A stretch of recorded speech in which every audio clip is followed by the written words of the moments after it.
Behold the 7 levels of hell, a cocktail made with a variety of horrible foodstuffs. First, I make a durian and limburger mousse. Ugh.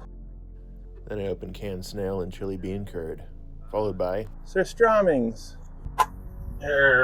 Yeah! Oh boy.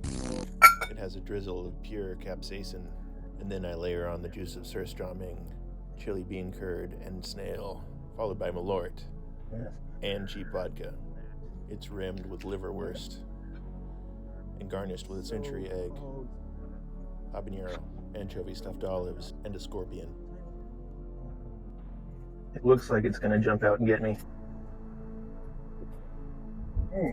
Spicy.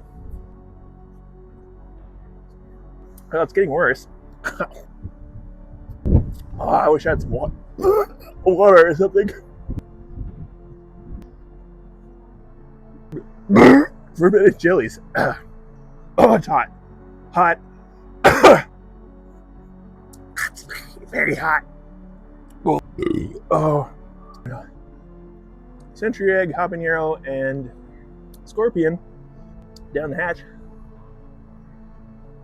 Oh, this is a flavor sensation, guys. Stuff just